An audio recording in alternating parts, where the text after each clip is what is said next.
There are so many questions when it comes to why Barcelona is not getting the best out of Antoine Griezmann, and to be completely honest, it's reaching a boiling point, a point where I cannot simply take it anymore, and it seems that the player and his entourage can't either.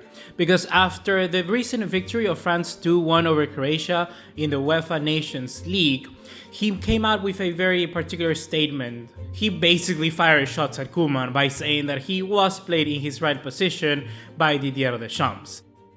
All fingers are being pointed towards that man, towards the manager of Barcelona, be it Ernesto Valverde, be it Quique Setien, be it Koeman. They are apparently the reason to blame for Antoine Griezmann's lack of impact. But I actually want to go in this video a little bit further to actually weigh up all the reasons, all the variables, and find out and determine why is this continuing. We know what the problem is, but why is it continuously repeating itself?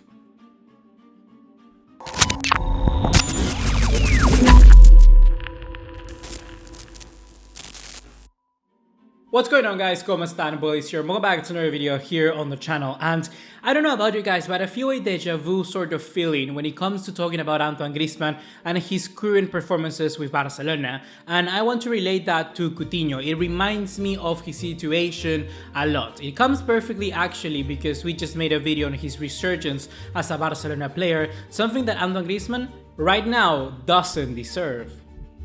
When the Brazilian was out of form for Barcelona, the very same names were being repeated as to why he's failing. Those variables included the lack of confidence from the player itself, the bad planning from the board, and also the manager's incapability of letting him flourish in a right position. So that is the same criteria that we're going to be repeating for Antoine Griezmann here. His situation is quite similar, but one that I believe is more difficult to fix. From the perspective of the managers, there are certainly a lot of things that they can take responsibility for. We take a look at Antoine Griezmann, and he's a player that has a very limited skill set, not particularly because of what he does is bad, but just because of basically the characteristics that he has as a player are all focused in a very tight area, and that is just basically being a secondary striker. That is the main kind of position that he exercises there. If you try and stick the Frenchman to a wing, be it the left or the right, he's never going to have the right amount of speed. He's not going to have the right profile to shoot onto the area. He will never have basically the right commodities to exercise his potential. And that is something that as a manager you have to take a look at. You have to analyze and then weigh up what are the positives and the benefits of putting a player in that position.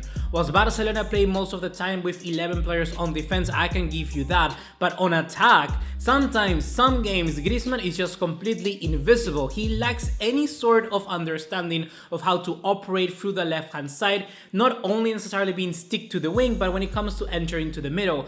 If you add a midfielder like De Jong or Coutinho that are comfortable in going further forward, you add Messi to the mix and also Luis Suarez when he was here at Barca, you find yourself with just three players trying to occupy one same area of the field, and now it's more than relevant, especially because you have Messi playing as a false nine centrally and Coutinho also operating in behind. Antoine Griezmann therefore is just being part of an overcrowded kind of secondary role of a secondary striker, and that is why he's been shifted to those areas on the left and on the right. For the managers that come and go, there's one thing that Griezmann does bring when you put him on the flanks, and that is the defensive nature that he has to his game. Because of his attitude, because of his determination that he shows on the field, basically working for every ball, he manages to cover spaces that certain wingers may not do particularly well. I recall to Neymar's first season where that is particularly the main weakness to his game. He lacked any sort of know-how of when to cover for the spaces whenever the fullback overlapped him as the winger. Something that Antoine Griezmann does perfectly well, just simply because he has the sheer quality, the sheer attitude of acting for the team, and that is something that managers praised a lot. But ultimately, those defensive actions don't get you into the front line. They don't get you on the headline. The goals, the assists, the hat-tricks, the brace, the free kick, all of those things are what really makes the media sell you, what really makes the media support you, and therefore the general public be also on your side.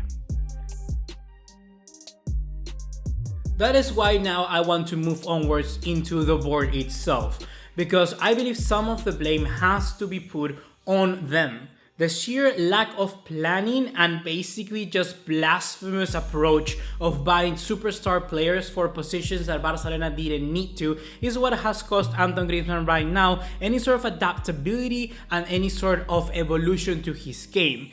By making everything about money and creating a huge ordeal propaganda advertisement out of this transfer, you have resulted in a player that has an unsurmountable amount of pressure that he simply cannot cope with. Not only does this pressure affect him every time he plays, but his confidence, more particularly inside and outside the field at Barcelona, has been something that has caught my eye a lot. The thing about Antoine Griezmann, believe it or not, is that he's a fun personality, and he's a character on its own. Many of the young football fans nowadays, and I recall from personal experience, are in awe of Antoine Griezmann because he's able to mix what is happening in tendencies within pop culture nowadays with his career, which is football. And that is something that a lot of young people like now. From Barcelona's perspective, it has been the perfect signing because of that, and he always was expressive. He was always contributing for adverts here on Puma and doing things like that. But Antoine Griezmann now at Barcelona, he has been taking a step down. I don't know why is that, because his character, his personality, everything that remains is still there, only that at Barcelona he doesn't feel confident to express that. It's like because of the pressure he's been limited into a cubbyhole where he is not able to be himself and therefore not able to play the job that he likes as best as he can.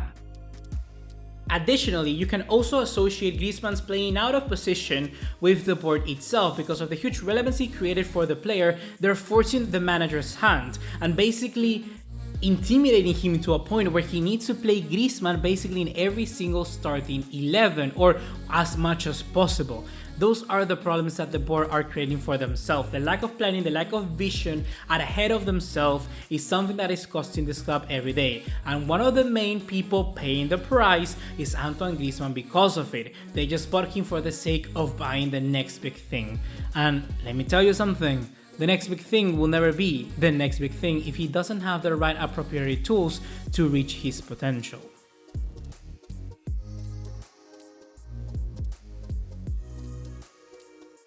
And last but not least, the last variable which we can analyze is the player itself. Is there any blame to be given to Antoine Griezmann? Personally, I do believe to a certain extent that the Frenchman needs to be accountable for the mistake that he has created. He's certainly not helping himself and his situation by just putting more fuel into the fire, saying that Ronald Koeman is playing him out of position. That is not something that is helpful by any means, and his friend doing that, not at all. Antoine Griezmann needs to have a better personality in the way that he's approaching this situation. But realistically, as a human being, if he was my friend, if I was something close to him, I wouldn't understand it either, because he's being treated so unfairly by the way of this board. The way that the managers are forcing him to play is something that is very misleading. If we recall to what Koeman said very early into the season, he kind of guaranteed Griezmann that he was going to play for the center, and that is why Griezmann never even kind of thought of the idea of leaving Barcelona. The managers are seeing him in another role that is not his. They believe, okay, I need to play someone for the right hand side, I need someone that can track back, okay, Griezmann can do that, let's put him there. And that is something that Antoine at the end of the day doesn't want.